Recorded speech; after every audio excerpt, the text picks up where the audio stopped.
They called her Excessive Sullivan. Not to her face. Behind her back, in the break room, while she charted in the ICU like her documentation might save lives that were already lost. They didn't know she had held a man's spine together with her bare hands in Tikrit while mortars fell like hail. They didn't know her meticulous notes had been submitted to the Pentagon as evidence in 3 different investigations. They had no idea that the quiet nurse with the scarred hands and the combat boots under her scrubs was operating under classified orders. What happened next would strip everything from her, her badge, her reputation, her ability to walk into a room without shame, before revealing that she had been the only one in the hospital who was ever telling the truth at all. Seattle General in Savannah sprawled across 12 city blocks like a fortress designed by someone who had never seen a war. Brooke Sullivan moved through its corridors at 6:08 a.m., before the day shift crowd, when the ICU still belonged to the machines and the dying. Her badge clipped to her waistband read RN in careful hospital font. It did not read Captain. It did not read attached to JSOC Intelligence Division. It did not read here to monitor a Marine who knows something the Pentagon needs to keep quiet. The early morning light cut through the hallway windows in thin gray lines, and Brooke's shadow stretched ahead of her like a question mark. She had been at Seattle General for 11 months and 34 days. Not that she was counting. Counting implied she was waiting for something to end. She preferred to think of herself as simply existing in a holding pattern, the way a helicopter maintains altitude above a landing zone. Waiting. Ready. Present enough to be useful, distant enough to vanish if the orders came.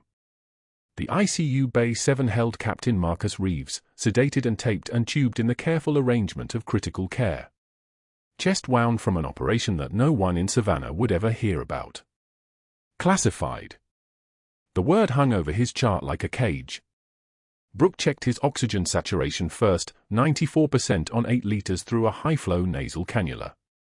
She recorded it in the electronic medical record with the precision of someone who understood that every number might matter in 3 months during a hearing she would never be allowed to attend. Her left hand steadied the 4-line, movements economical and practiced, each motion born from 12 years of doing this under conditions that would have broken most people into smaller, quieter pieces. Pain was information. She had learned that in Helmand Province, 2009, when a 30mm round took out 2 of her team in a convoy and she had 12 minutes to stop the bleeding before the helicopter arrived. Pain was data. Fear was just biology. The tremor that moved through her hand now, the smallest flutter as she adjusted Reeves' sedation drip, was not fear. It was something quieter and more stubborn. It was grief that had nowhere to go. She had a teammate's folded flag in her locker. White box, triangle crimp so precise it could cut skin, the fabric still carrying a smell like burned diesel fuel and copper that she could trigger from across the room if she closed her eyes. Specialist First Class James Holloway. 23 years old.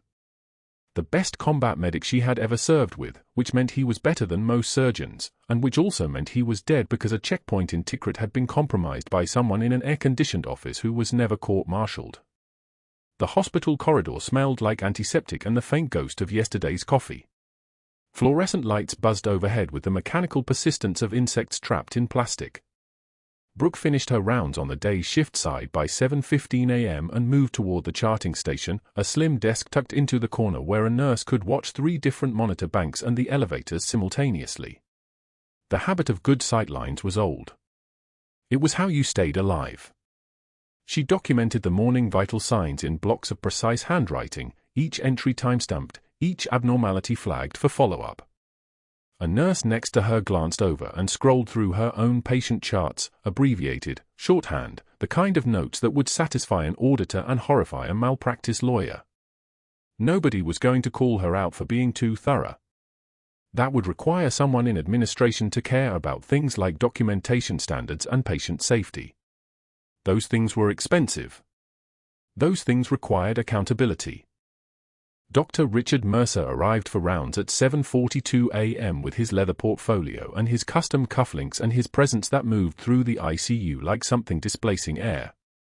He was 53 years old, Columbia educated, married to a woman on the hospital foundation board, and currently accepting $17,000 a month from Meridian Medical Devices in exchange for implanting their subcutaneous port systems in patients who could have used cheaper alternatives.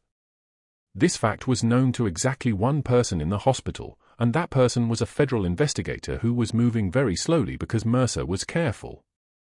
Mercer was competent at crime in the way competent people are competent at everything, methodically, with good documentation. He glanced at Brooke's charting station as he passed, his eyes catching on the thickness of her notes, the way her documentation density made everyone else on the unit look like they were writing in shorthand. His jaw did something subtle. A compression. The look a man gives when he sees something he didn't expect and doesn't appreciate having to account for. Sullivan. Not a question. A marker. A thing named and therefore categorized. She turned from her computer, hands folding on the desk. Dr. Mercer. Rounds. When you're finished with that novel. He held the pause just long enough to make it land. The residents trailing behind him, 4 of them, fresh and attentive and terrified of him, made small sounds that might have been laughter if they had been allowed to breathe. I've been reviewing your documentation standards from last month. 17 patients, and somehow each one received your personal commentary on infection risk factors, antibiotic selection rationale, and post-operative drainage characteristics. Standard practice, Brooke said. Her voice came out level. Not defensive. Just informational. The way stones are informational about rivers. Standard practice is 8 minutes per patient note. Mercer opened his leather portfolio with the theatrical precision of a man who had practiced this speech. You're spending 45 minutes per admission. That's 17 times 45 divided by 8, which equals, I'm sure you can do the math, Sullivan, 95 hours of hospital time billed to patients in a single month for what amounts to bloated paranoia dressed up as thoroughness. One of the residents, a young man with anxious eyes and a wedding ring that caught the fluorescent light, shifted his weight. The movement was barely visible, but Mercer noticed. Everything Mercer noticed was a territory he was marking. Brooke closed her documentation tab and turned to face him fully. Is there a specific entry you'd like me to clarify? I'd like you to chart like a professional instead of like someone convinced the world is collapsing. He smiled. It was the kind of smile that gave permission for cruelty. Come on. Rounds.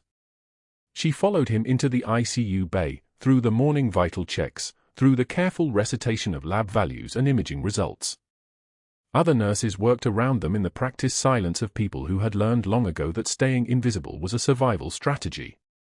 The heart monitors beeped in their scattered rhythms, the ventilators wheezed like asthmatic wails, and somewhere down the hall a patient's call light was being ignored by someone who didn't care and someone else who had learned not to notice. By 9:16 a.m., Brooke had 47 minutes until her lunch break. She didn't take lunch breaks. She took them to sit in her car with the windows up, pressing her palm against the scar on her left ribs, old wound, small caliber, Jalabad, 2012, and remembering that she was still the same person who had made it out of worse. But the appearance of normalcy required taking lunch breaks, so she walked to the break room at the appointed hour and deposited a dollar bill into the vending machine that had been broken since August. The snack got stuck halfway down the spiral. Of course it did. The whole day had the feeling of something that was going to snap and keep snapping until something broke. She was reaching for the machine's edge when 2 residents came through the swing doors, still wearing their IDs on the lanyards, still talking with the unself-conscious velocity of people who hadn't yet learned that the world was listening. Sullivan requisitioned the new wound vacs last week. One of them, tall, wearing glasses that caught the light wrong, laughed. It was the laugh of someone who had permission. Submitted them in triplicate with a 15-page analysis of why the older models create dead space in traumatic closures. She should have requisitioned them in triplicate, the other one said. They passed, and their laughter echoed down the hallway like applause for something Brooke didn't understand. She left her snack in the vending machine. She didn't need it. By 2:15 p.m., Dr. Mercer had reviewed the post-operative infection rates for his service line. 14 cases in 6 months. 2 of them had been documented by Brooke in advance, flagged in her thorough charting as patients with risk factors that suggested aggressive monitoring was needed. 2 infections had been prevented by her documentation becoming visible to the care team at exactly the moment prevention mattered. Mercer's infection rate was currently ranked 3rd worst in the hospital. This was not acceptable to a man who was about to lose $17,000 a month if auditors got a closer look at his billing practices and began asking why certain expensive implants showed up in patients who had specifically requested cheaper alternatives. He found her at 2:23 p.m., standing near the medication dispensary, restocking her supply cart. He moved the way powerful men move, without negotiation, without asking permission of the space in front of him. "We need to discuss your role on this unit." His voice was quiet. That was worse than volume. Volume was passion. Quiet was execution. Brooke turned. Her hands remained steady. This was basic field medicine. When you were about to be attacked, you didn't show fear. You showed availability. "Of course, Doctor. Your documentation practices are creating liability for this hospital." He stepped closer, territory play, the kind of thing that worked on people who believed in personal space. "Your micromanagement of post-operative protocols is creating friction with the surgical team. And your repeated questions about infection rate benchmarking suggest either incompetence or insubordination." She didn't move. Didn't argue. Didn't defend. The muscles in her jaw were working, but her face remained blank, the way faces remain blank during rocket attacks if you have trained yourself not to flinch. "I'm going to be direct." Mercer's smile was still there. It was always there. "Security is going to escort you from this hospital. Today. You can submit your resignation, or I can file a complaint about your practice standards, but either way, you're finished here." The medication dispensary hummed behind her. Somewhere in the hospital, a monitor was alarming. Brooke took one measured breath. She had held men's hearts in her hands. She had pulled a child out of a collapsed building. She had walked through 6 years of combat medicine without breaking. She was not going to break now. "Sir." Her voice was very quiet. "I document thoroughly because I've seen what happens when we don't." She didn't mention Tikrit. Didn't mention the amputation that could have been prevented with better notes. Didn't mention the court-martial that never happened because no one had adequate documentation to prove what was known in every nerve ending of her body to be true. Mercer's jaw clenched. He had expected tears. Had expected negotiation. Had expected the performance of a woman being dismissed. What he found instead was a woman who simply stood there, available, waiting, like something that had already survived the worst parts of itself. "You're fired," he said. "Effective immediately." He walked away. The medications continued dispensing. The monitors continued their scattered beeping. Brooke stood alone in the medication room, breathing in the smell of plastic and disinfectant, and for the first time since she arrived at Seattle General, she did not document anything at all. She walked to her locker at 2:44 p.m. The folded flag was exactly where she had left it, triangle crimp sharp enough to cut, edges pressed with the ceremony of a military funeral. Specialist James Holloway. 23 years old. Dead in Tikrit because someone in an office hadn't cared enough to be thorough. She touched the fabric without unfolding it, her right hand moving across the creases like a map of everything she couldn't say. Then she took off her badge and placed it in the return bin with a click that sounded like a period at the end of a sentence. The conference room at Seattle General smelled like stale coffee and fluorescent anxiety. 12 residents packed around the mahogany table, their white coats creating a wall of pristine arrogance that Brooke recognized from 17 years of operating rooms on 3 continents. She sat in the back, her scrubs faded gray against the leather chair, watching Dr. Mercer's thumb move across the presentation remote with the casual precision of a man who had never questioned his own authority. The projector flickered. Her patient notes bloomed across the screen in 48-point font. "Here we have Nurse Sullivan's, let's call it a novel," Mercer began, his voice dripping with theatrical exasperation. His tie, silk, burgundy, the color of old blood, caught the light as he gestured toward the wall. "Documenting every breath. Every skin assessment. Every minor variation in patient presentation that has no bearing on clinical outcomes whatsoever. He read aloud, his tone transforming each meticulous observation into a punchline. Captain Reeves' fluid intake at 08 for 7 hours. The exact temperature gradient of his surgical site. The notation that his left pupil was 3 mm and reactive, while his right was 3.1 mm, a difference that would matter when sepsis began its quiet invasion of a marine's bloodstream, when inflammation crept across tissue barriers that only rigorous baselines could identify. At what point, Mercer continued, pacing now, does thoroughness become a liability to hospital efficiency? A resident in the front row, pale skin, the kind of arrogance that came from never having watched someone die from overlooked details, leaned toward his neighbor. "Nursey notepad," he whispered. "Loud enough." The second resident's shoulders shook with barely suppressed laughter. Others exchanged glances. The kind of glances Brooke had seen in surgical tents when younger officers doubted her expertise. The kind that broke lesser people. She took one measured breath. Her jaw tightened.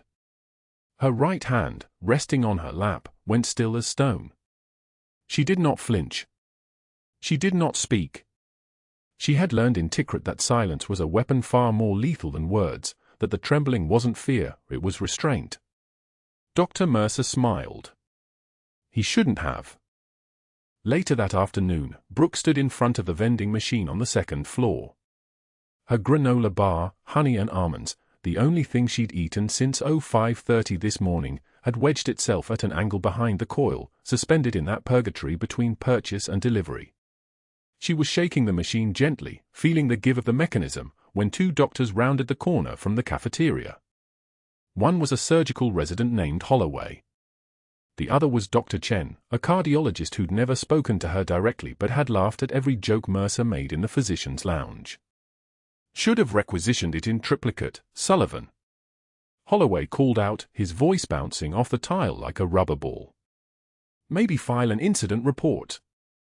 The laughter that followed had a specific texture, not mean-spirited exactly, but casual cruelty, the kind that came from absolute certainty that someone couldn't hit back. They disappeared around the corner toward the ICU, their white coats flapping like the wings of vultures leaving carrion. Brooke retrieved her snack. The granola bar fell into the collection bin with a small metallic sound. She opened it, bit into it, tasted nothing. A single tear tracked down her left cheek. She wiped it away with the back of her hand without changing her neutral expression, without breaking stride as she walked toward the quality review meeting that would take place in exactly 14 minutes. The conference room had a different temperature. Colder. Dr. Mercer sat at the head of the table, his fingers steepled in front of him like a man composing a symphony. The hospital's quality assurance director, Margaret Voss, sat beside him with her tablet glowing. Brooke entered without knocking. The Marine Code was to own the space you stood in, even when you didn't belong there. "Nurse Sullivan," Mercer began, his voice the consistency of warm oil. "Perhaps you can explain your recent inquiry into our post-operative infection rates." 18% above national average, Brooke said. Her voice had dropped half an octave. No apologies. No qualifiers. Just data. Your surgical cases. Last 24 months. The silence that followed had weight. Mercer's face began to redden, a slow crimson bleed that started at his hairline and worked downward like a flood warning. His hand clenched around his pen. "Nurse Sullivan, if you cannot follow the chain of command and respect physician authority, I will have security escort you from this hospital. Do you understand?" His voice had gone quiet. The most dangerous voices were always quiet. "You are questioning surgical outcomes? Outcomes that exist within normal variation? You are implying that I, a surgeon with 32 years of experience, publications in JAMA, a fellowship from Johns Hopkins, that I am somehow compromising patient care." She met his eyes. The fluorescent lights hummed their mechanical song overhead. Somewhere down the hall, a monitor beeped. Orderly. Rhythmic. The sound of a hospital doing what hospitals do, measuring heartbeats and intervals between breath. "Sir, I document thoroughly because I've seen what happens when we don't." She never mentioned Tikrit. Never mentioned the teenage Marine with shrapnel in his abdominal cavity who died because a medic's notes had been too casual, too brief, missed the subtle onset of peritonitis until the infection had already claimed the space where his spleen used to be. Never mentioned her son David, who had carried that Marine's body across 200 meters of open fire while Captain Reeves laid suppressing fire from the south corner, his own left shoulder already bleeding through a field dressing. Mercer stood. The chair scraped backward with a violence that suggested he was considering violence with her instead. This conversation is over. My recommendation to administration is that your status be flagged for immediate review. For your own good, I'd suggest you consult with your union representative. But Brooke was already moving toward the door. That night, she sat in her apartment in Savannah, a small furnished place on 34th Street, nothing personal except the photograph of David in his dress uniform and the folded flag from her teammate's funeral, kept in a cedar box under the bed, and opened her laptop. She pulled up the surgical billing database using the credentials her Pentagon handler had provided. 3 years of access codes. Intelligence analysis clearance. The ability to see patterns in data that civilian auditors couldn't construct for another 6 months. What she found made her understand, finally, why Mercer needed her gone. The parking garage. 11 p.m. Brooke had stayed late, ostensibly to finish charting, but really to watch. She sat in her Toyota Camry in the darkest corner of Level 3, her hand steady as a surgical laser as she held her phone up toward the windshield. The camera was small, discreet, trained on the black Mercedes with the vanity plate that read Surgeon 1. Dr. Mercer stood beside the vehicle at 11:06 p.m. A man in an expensive suit, grey wool, monogrammed cufflinks, the kind of appearance that screamed medical device supplier, handed him an envelope. Cream-colored. Thick. Mercer opened it just enough to verify contents, then slipped it into his jacket pocket. They didn't shake hands. They didn't speak more than 7 words total. The exchange lasted 43 seconds. Brooke's phone captured every frame. The next morning, during her break, she sat in the hospital library with her laptop and began cross-referencing surgical codes. Her training, the kind that had taught her to read terrain and predict enemy movement through pattern analysis, the kind that had kept her alive through 3 deployments where the survival rate for unambushed personnel was 73%, that training translated perfectly to the language of billing fraud.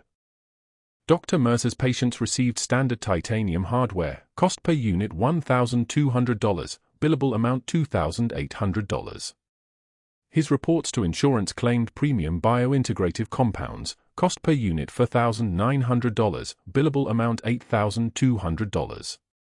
The gap was $5,400 per procedure. 15 procedures per month. 60 procedures per quarter. 240 procedures per year. The math was simple. Ugly. And precisely the kind of thing that Brooke's meticulous charting, her documentation of exactly which equipment had been opened, which had been used, which had been sterilized and stored, made impossible to hide from hospital auditors. She was a liability wearing scrubs. By 2 p.m. that afternoon, a hospital compliance officer appeared at the nurse's station. She was a woman named Patricia Reeves, no relation to the captain in bed 7, though the coincidence made Brooke's chest tighten, with a clipboard and a quiet authority that came from 17 years of finding problems people didn't want found. "I need all documentation related to surgical equipment used in Dr. Mercer's cases," she said. "The last 24 months. Chart notes, billing reconciliation, equipment logs. Everything." Brooke didn't flinch. She simply began gathering files.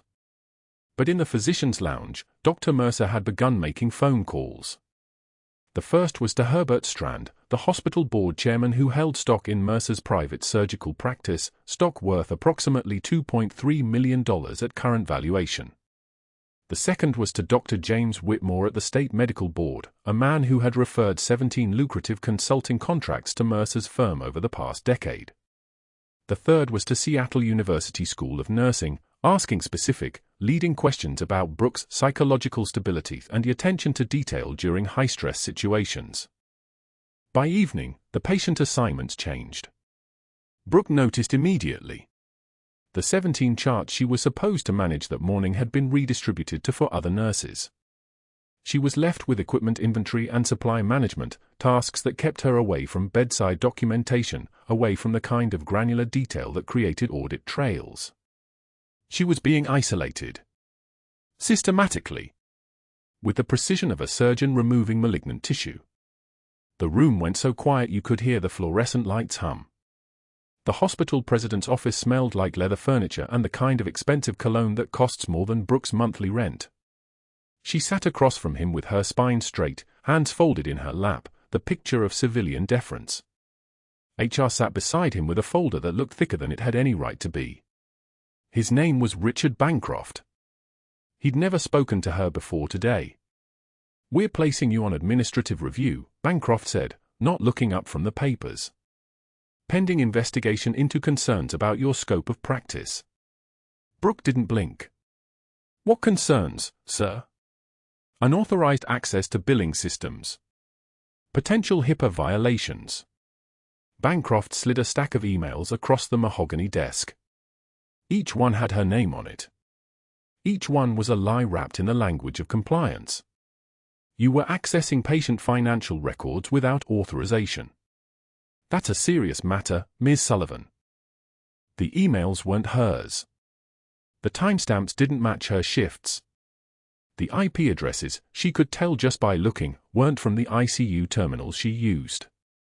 But Mercer had been thorough.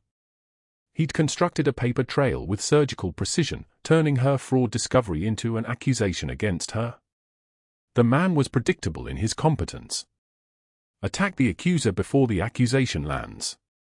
"I didn't access those systems," Brooke said, her voice level as water. "That's what the investigation will determine." Bancroft closed the folder. "Effective immediately, you're restricted from ICU access. You'll be reassigned to non-critical care duties pending review. Your security clearance has been modified." He didn't say suspended. He said modified. The distinction mattered. Modified meant temporary. Modified meant he was leaving himself an out if this fell apart, if someone asked uncomfortable questions. But Brooke heard what he meant. "You're done." The HR director slid a document across the desk. "You'll need to sign acknowledging receipt of this notice." Brooke's hand moved to the pen. Steady. No tremor. No hesitation. She signed her name in the careful block letters that had authenticated 1,000 medical charts, 1,000 decisions, 1,000 moments where her documentation had been the difference between a patient living and a file being closed. Now those same letters were becoming evidence against her. "When does the review conclude?" she asked. 2 to 3 weeks. Possibly longer depending on the scope of the investigation. Bancroft's smile had the warmth of a scan result. "We take these matters seriously, Ms. Sullivan." She was on her feet before he finished the sentence. Not fleeing. Standing. The distinction mattered. The door closed behind her with the soft pneumatic hiss of institutional power. The hallway outside was empty. The fluorescent panels overhead cast everything in the color of distilled regret. She walked toward the ICU, already knowing what would happen. Already knowing the badge code she'd used 37 times a week wouldn't work anymore. The knowing made it worse somehow. Not the shock of betrayal, she'd survived too much for betrayal to register as anything more than data. What made it worse was the precision of the trap. Mercer hadn't just restricted her. He'd made her evidence of her own guilt. Her badge hung from a lanyard that had survived deployments to 3 continents. When she swiped it at the ICU entrance, the red light didn't flicker. It just held steady. Red. Denied. The sound the reader made, a single electronic beep followed by a silence, was the sound of a door closing. A security guard appeared before she could try again. His name tag said Patterson. He looked genuinely uncomfortable, which meant Mercer hadn't told him the full context. Mercer never did. He created plausible deniability the way other men created wealth. "Your access has been temporarily suspended, Ms. Sullivan." "I'm sorry." Patterson gestured toward the elevator bank. Your supervisor will be in touch about your reassignment. She didn't argue. Arguing meant emotion. Arguing meant she was invested in the outcome. She took the elevator down and walked through the main corridor toward the supply closet assignments. This was the demotion disguised as due process. Restocking shelves on the 3rd floor. Sorting linens. Filing inventory forms. The kind of work that required a nursing license the way a surgical knife required a handle. The intention was clear: make the job intolerable enough that she'd resign, preserving the hospital's ability to claim she'd left voluntarily. Mercer had already started. She could see the evidence in the way staff moved around her. The way conversation stopped when she entered break rooms. The way the more experienced nurses, the ones who'd worked alongside her for months, suddenly had reasons to be elsewhere. Information had traveled through the hospital with the efficiency of sepsis through tissue. Fraud investigation. Unauthorized access. Scope of practice concerns. The specifics didn't matter. The accusation was the damage. She found Mercer in the hallway outside Reeves' ICU room at 3 in the afternoon. He was walking with a Marine liaison officer, someone in dress blues with the careful bearing of someone used to moving through chains of command. Mercer's hand was on the officer's shoulder in that performative gesture of confidentiality that predators use. For infection control, we're rotating nursing staff and limiting visitors, Mercer was saying. High acuity patient. We want to maintain sterility protocols. The officer nodded, accepting this. Military men trusted institutional hierarchy. They understood the logic of chains of command and restricted access. Mercer had weaponized that trust, using protocol as a shield. Brooke watched from 30 feet away, separated by glass and the specific gravity of institutional power. Captain Reeves was in that room. The intelligence about Tikrit was in that room. The reason her teammate wasn't coming home was in that room. And Mercer had built a wall between them that looked exactly like medical procedure. That night, in her car in the parking garage, Brooke gripped the steering wheel and felt something cold and precise move through her center. Not anger. Anger was wasteful. Not fear. Fear was information she couldn't use. This was the clarity that came from having already survived worse, the kind of focus that had carried her through 3 combat deployments and a security clearance that went up to levels most people didn't know existed. Her security badge sat on the passenger seat. 42 months of access. 42 months of being a nurse in everyone's eyes. 42 months of classified assignment built on the foundation of a lie that was now being weaponized against her. The Pentagon had placed her here to monitor Reeves. To watch for complications. To ensure that whatever intelligence the Marine carried about the Tikrit operation, the operation where her team sergeant, Michael Holloway, had died, the operation that was under investigation right now by people in offices higher than Richard Bancroft could comprehend, stayed contained. Mercer didn't know about the investigation. Didn't know that the same auditors looking at his billing scheme were also part of a larger review. Didn't know that by restricting Brooke from Reeves' bedside, he was potentially interfering with the Pentagon Asset Protection Protocol. But that information was classified. That silence was the job. Reeves was scheduled for transfer in 48 hours. To a VA facility in North Carolina. Away from Seattle General. Away from Brooke. Away from the kind of continuity of care that kept compromised patients breathing. She could violate the restrictions.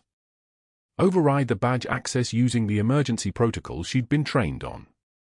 Access Reeves' chart despite the HIPAA violation that would make her guilt look real.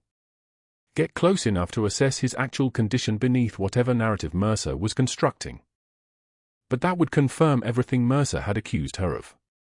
That would hand him the evidence he was manufacturing. That would end the assignment and guarantee that whatever Reeves knew about Tikrit would become just another classified file gathering dust in a secure server. The steering wheel creaked under her grip. Not from trembling. From the kind of pressure that precision requires. She sat in the darkness of the garage listening to the cooling engine tick and knowing that the right move was the one that would destroy her. There was something fitting about that. She'd built a career on making the hard choices. She'd made them in the field. She'd made them in the ICU. She'd made them in the moments when the wrong decision cost lives. But this choice was different. This choice cost her. At 2:17 a.m., the supply closet on 3 smelled like bleach and plastic. Brooke stood on a metal stepladder, restocking 4 bags into the overhead bins with methodical precision, each box aligned with the ones beside it. This was her new assignment. Administrative reassignment, they called it. Punishment disguised as procedure. The fluorescent light above her head flickered every 6 seconds, a rhythm she'd stopped noticing around hour 3. The code bell cut through the quiet, 3 sharp rings from the ICU. Not unusual at this hour. Seattle General ran 24 hours, and people crashed at 2 a.m. as often as they did at 2 p.m. Brooke reached for another 4 bag. The rings came again. 3 more. Insistent. Then the intercom crackled, code blue, ICU bed 7. Code blue, bed 7. Her hand stopped moving. Bed 7. She'd memorized the unit layout weeks ago. Protocols required it, or so she'd told the floor supervisor when she was still allowed to work in the ICU. Bed 7 was the isolated unit. The one with the permanent Navy liaison officer stationed outside.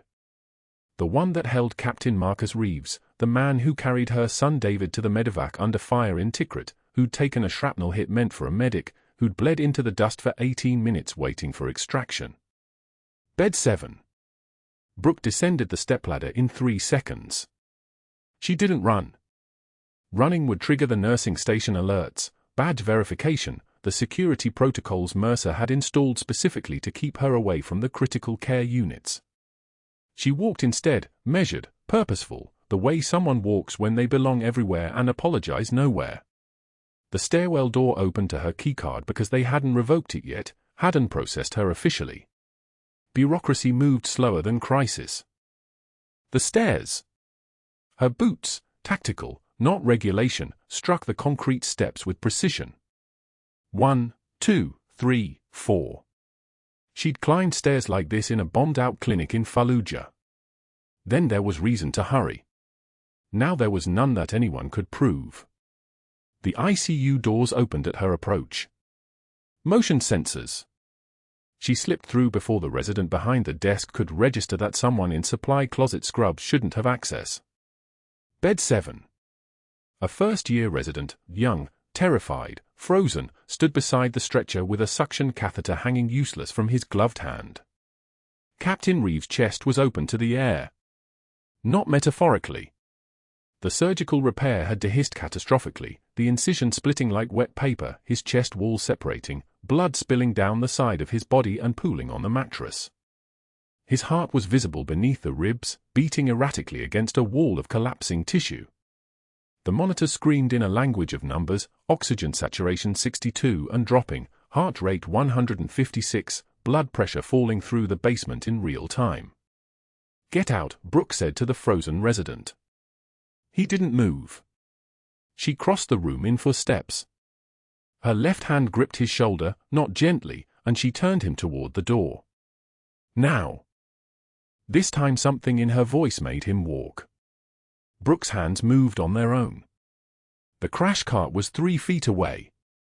She tore open the surgical tray, found a 15-blade scalpel, and returned to Reeves' bedside in the time it took the monitor to cycle through 1 beep.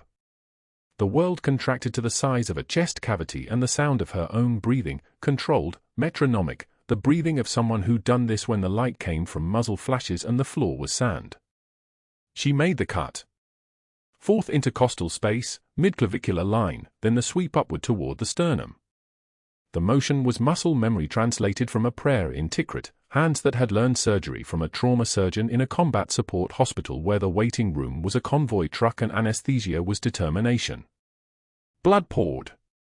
She was inside the chest cavity in 8 seconds, her gloved fingers locating the rupture in the subclavian artery, the bleeder that was killing him, the pressure wave of cardiac failure spreading through his blood like a dark tide. "Suction," she commanded. Silence. She didn't look up. "Suction. Now." A second resident, not the frozen one, appeared with the suction wand. Brooke guided his hand with her free fingers. There. Hold it. Steady pressure. The blood cleared enough to see. The artery was lacerated where the surgical repair had failed, torn tissue hemorrhaging into the chest cavity faster than any transfusion could replace it. She reached for the hemostats from the crash cart tray without breaking eye contact with the wound. Her right hand found the bleeder, clamped it, held pressure with the kind of grip that had learned to stay still for 18 minutes while a fellow Marine bled out on your chest waiting for a helicopter that moved like a glacier. "Call code team," she said. "Tell them we have an open thoracotomy, bleeding subclavian, pressure holding." "Etta." 3 minutes, the resident whispered. "They're on the way from downtown." "Bag him." "High flow. 20 liters. Now." The breathing bag appeared. The resident squeezed it, pushing oxygen into Reeves' lungs. Brooke held pressure on the artery. The room fell into a strange stillness, the eye of a hurricane where everyone moved with purpose and nobody asked questions. The monitors steadied fractionally. 78, 81, 84, the numbers climbing back from the edge. The code team arrived exactly 1 minute and 17 seconds later. They stopped in the doorway. Brooke didn't look up from the wound. "I've got the bleed clamped," she said, her voice carrying the flat authority of someone who'd given orders in worse places. "Subclavian laceration. Hemostats holding. He's had 3 liters of ringers, started transfusion about 40 seconds ago. Heart rate responding. O2 sat climbing." The attending code physician, older, competent, moving like someone who'd seen war medicine before, stepped directly to the bedside. He assessed the wound in 3 seconds. He didn't question how a supply nurse had performed an open thoracotomy. He didn't ask for credentials. He saw a bleeding controlled, a patient stabilized, a chest wound being held together by hands that knew exactly where the subclavian ran and how much pressure kept it from emptying a man into a plastic mattress. "Well done," he said quietly. "Let's get him upstairs. Call ahead for OR2. We need to repair this properly." Brooke released the hemostats only when the attending had clamped the vessel with surgical instruments designed for the purpose. Only when another pair of hands held the pressure. Only when she could step back without watching her son's commanding officer bleed out on a stretcher in the soft glow of ICU lighting. The doors burst open and Dr. Mercer appeared. He took in the scene in one glance, the open chest, the blood, Brooke's scrubs darkened with arterial spillage, her hands moving to steady the fall line for transport. His face was blank for exactly 3 seconds. Then something shifted behind his eyes. Not shock. Not relief. Not gratitude. Calculation. "Get her away from this patient," Mercer said. His voice was low, controlled, the voice of a man deciding how to weaponize a crisis. "Nobody touches this wound except surgical staff." The attending didn't look up from his assessment. She just stabilized his subclavian artery during catastrophic hemorrhage. "She's coming to OR. She's a nurse. She's the only person who kept him alive." Mercer turned and walked out of the ICU. Brooke didn't watch him leave. She was already moving with the stretcher toward the elevator, toward OR2, toward the place where the real surgeons would close what she'd opened to save a life. Her hands were steady. Her heart was steady. The only thing that trembled was the aftermath, the weight of what she'd just revealed, the precision that couldn't be explained away as quick thinking or nursing instinct. That kind of skill came from somewhere. From a place she couldn't talk about without burning her entire operation to ash. The OR team took Reeves from her at the entry. She stepped back. Protocol. The part where her role ended and she became invisible again. The part where she folded her hands and waited for the consequences of being visible. By morning, the consequences had assembled like a court-martial. Investigators from the State Medical Board sat in the administrative conference room reviewing her credentials file. Dr. Mercer had filed 7 separate incident reports, all fabrications, all time-stamped before dawn. He'd called her nursing school references with questions about personality instability and patterns of boundary violation.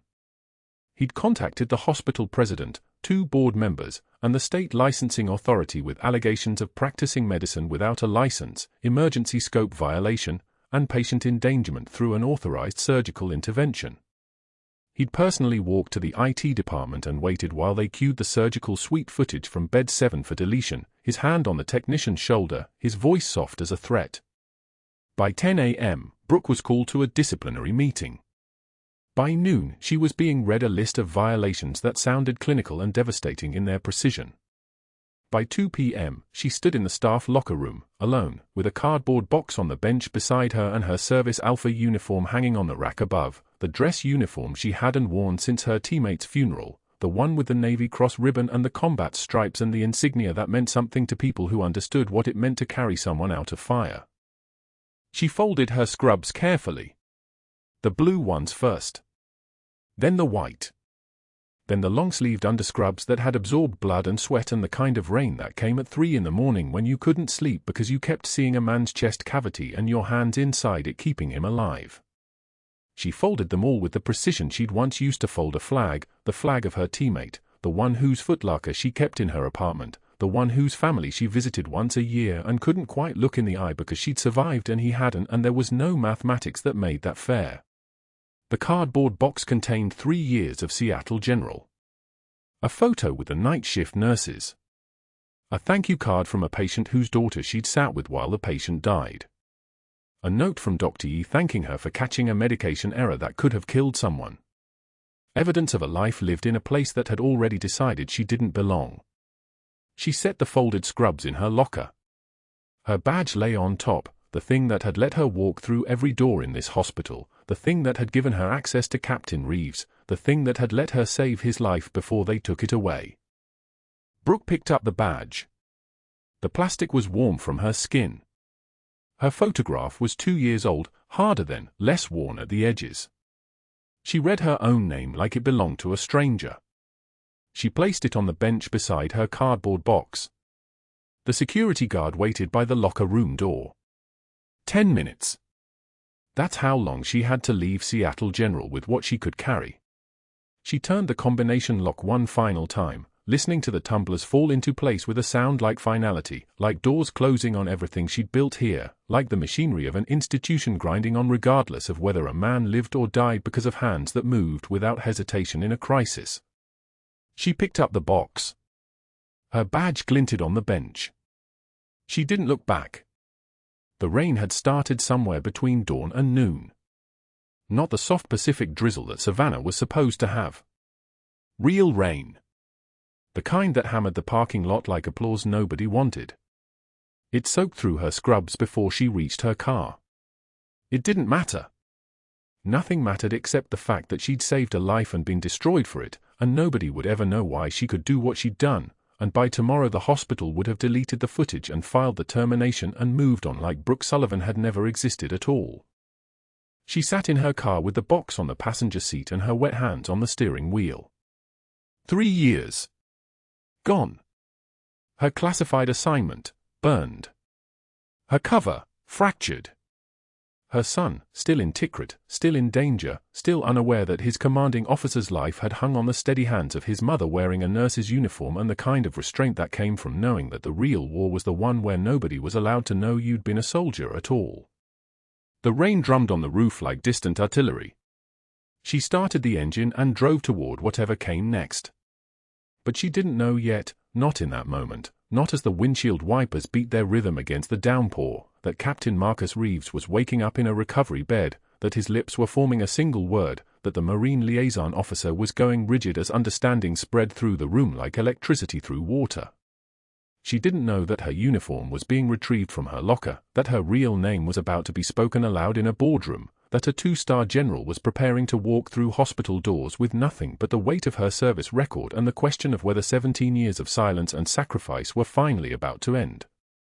Captain Marcus Reeves opened his eyes during the exact moment Dr. Mercer was telling the board that maintaining clinical standards means knowing who belongs in this hospital and who doesn't. The monitor beeped. Once. Twice. steady green lines climbing across the screen. Reeves' chest rose. His lips moved. One word, barely audible, spoken to the Marine liaison officer standing at his bedside: Warhorse. The officer went rigid. Completely rigid, like someone had hit him with 50,000 volts. His hand went to his phone. 30 seconds later, he was reading aloud in a voice that shook: Captain Brooke Sullivan. Navy Cross recipient. 18 combat deployments. 3 Silver Stars. 2 Purple Hearts. JSOC classified assignment termination clearance pending review. He looked up from the screen. His eyes found Dr. Mercer's across the boardroom video feed. You just fired a decorated Marine officer. Mercer's face went the color of hospital walls. Institutional white. His mouth opened. Closed. Opened again like a fish suffocating in air. That's impossible. She's a nurse. A nurse with documented stability issues. I have witnesses. The medical board investigator confirmed. The investigator you called at 11:51 p.m. asking him to expedite her background check. The liaison officer's voice was the kind of calm that comes from having already survived the worst. That call is logged. That request is documented. That's witness intimidation under federal statute. The boardroom went so quiet you could hear the ventilator in Reeves' room, a steady mechanical rhythm like a metronome counting down to something none of them understood yet. A staffer entered the boardroom carrying a garment bag. Navy blue service Alpha uniform. The sleeves bore the insignia of a captain. Shoulder boards gleaming. Below the uniform jacket, a shadow box containing medals arranged in ascending order. Bronze Star. Silver Star. 2 Purple Hearts. And at the top, smaller than the others but unmistakable, the distinctive neck ribbon of the Navy Cross. The uniform was laid across the conference table like evidence. Like a weapon. Mercer stood. His chair scraped backward so hard it nearly toppled. This is fraud. This is stolen valor. This woman is. The doors opened. A 2-star general entered first. He was 62, maybe 63, with a kind of posture that made the room smaller. Behind him came 3 more officers in dress blues, and behind them, IT Director Ramirez in civilian clothes, holding a hard drive the size of a deck of cards. The general approached the uniform. He placed his right hand over his heart. His hand trembled, not from weakness, but from the kind of respect that only comes from understanding what that uniform represented. The salute that followed was precise, deliberate, the fist striking his chest like a gavel ending a trial. Mercer's attorney was already texting him. Already advising him. Already telling him to say nothing. A Pentagon representative arrived within 60 minutes. She was younger than expected, maybe 40, with a diplomatic smile that never reached her eyes. She sat across from the board, a leather folder open on the table before her. Captain Sullivan was operating under official JSOC directive. Her placement at this hospital was authorized at the Secretary of Defense level. Her medical intervention on Captain Reeves, while technically outside her licensure, was conducted under orders and documented as life-saving emergency protocol. The military takes no issue with her actions. The civilian board, however, may wish to address its procedures regarding documentation preservation. She paused. Let that sink in like a weight. Our IT investigation found that Dr. Mercer attempted to delete surgical suite footage at 3:14 a.m., approximately 1 hour after Captain Sullivan's emergency procedure. That deletion was interrupted by Hospital IT Director Marcus Ramirez, who recognized the file names and preserved every frame. What those frames show is Dr. Mercer in Surgical Suite B coaching residents to upcode procedures, specifically, manipulating DRG codes to inflate billable hours for routine orthopedic cases. We've identified 47 separate instances over the past 18 months. The medical device supplier representative, Mr. Nathan Cross, has been arrested in your parking garage.